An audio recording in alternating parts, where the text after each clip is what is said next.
அனைவருக்கும் வணக்கம். எல்லாருக்குமே இப்போ தெரிஞ்சிருக்கும், ஒரு சோகமான ஒரு செய்தி வந்து போயிட்டுருக்கு. நம்மளுடைய கேப்டன் அவர்கள் இறந்து விட்டார் அப்படிங்கிற செய்தி எல்லாருக்குமே தெரியும், உலகம் பூரா தெரிஞ்சிருக்கும். இப்போதைக்கு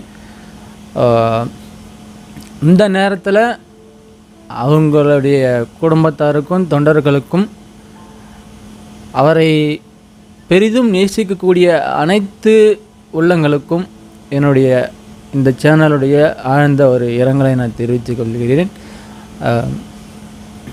ஒரு நல்ல மனிதர் அப்படிங்கிறது நான் புதுசாக ஒன்றும் சொல்லி உங்களுக்கு தெரிய வேண்டியதில்லை, நிறைய பேருக்கு அது தெரிஞ்சிருக்கும்.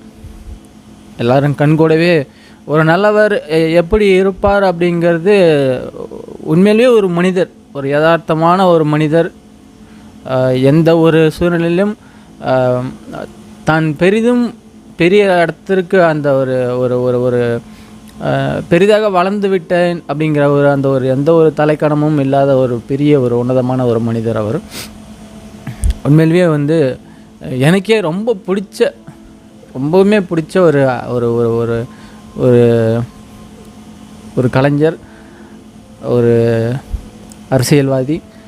நான் அவருடைய ஒரு சட்டசபையில் கூட அவர் ஒரு பேசியிருப்பார் தைரியமாக. அந்தளவுக்கு நான் என்ன யோசிச்சேன்னா, ஒரு சட்டசபையில் இந்த அளவுக்கு கூட ஒருத்தரால் தைரியமாக வந்து, அதுவும் ஒரு ஆளுங்கட்சி இருக்கும்போது இந்தளவுக்கு கூட ஒரு தைரியமாக பண்ண முடியுமா, அந்தளவுக்கு ஒரு கர்ஜிக்க முடியுமா, அந்தளவுக்கு ஒரு தைரியம் இருக்குமா அப்படின்னு நான் நினச்சிருக்கிறேன். அது இன்றளவுமே வந்து என் மனசில் கேப்டன் சொன்னாலே எனக்கு அந்த சட்டசபை ஞாபகம் தான் வரும். எனக்கு உண்மையிலேயே வந்து அவருடைய தைரியம் வந்து எல்லாரும் வந்து அவரை வந்து இன்னையோடு மறந்துடக்கூடாது. அவருடைய அந்த நற்குணங்கள் நிறைய இருக்குது, தைரியமான விஷயங்கள் நிறைய இருக்குது.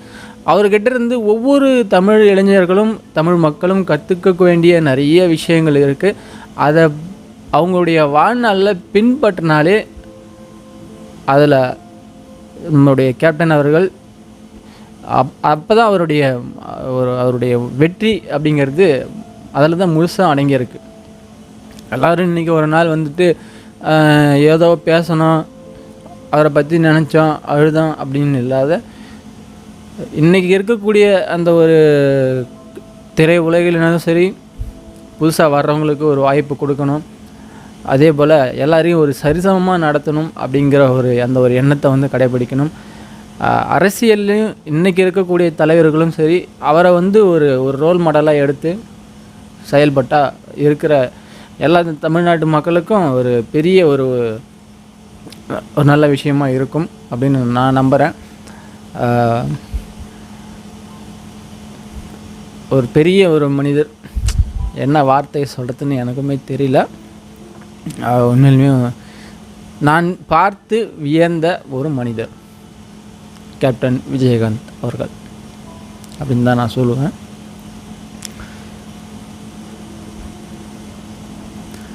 அவருடைய ஆத்மா இளைப்பாற நான் இறைவனை வேண்டி மன்றாடுகிறேன். எங்களுடைய உள்ளத்தில் இன்றளவும் அல்ல என்றளவும் நிலைத்திருப்பார் அப்படின்னு நான் இந்த நேரத்தில் தெரிவிச்சுக்கிறேன். என்னென்னா, ஒவ்வொரு தமிழனும் அவருடைய அவங்கவுங்க அந்த உயிர் உள்ளவரை அவருடைய பெயரை வந்து, அவருடைய முகத்தை வந்து மனசில் இருந்து நீங்காத அளவுக்கு அவர் வந்து இடம் பிடிச்சிருக்காரு அப்படின்னு நான் நம்புகிறேன்.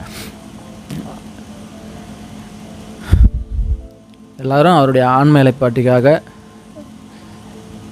வேண்டிக்கங்க. அதுதான் அவருக்கு நாம் செலுத்தக்கூடிய ஒரு கைமாறு. நன்றி.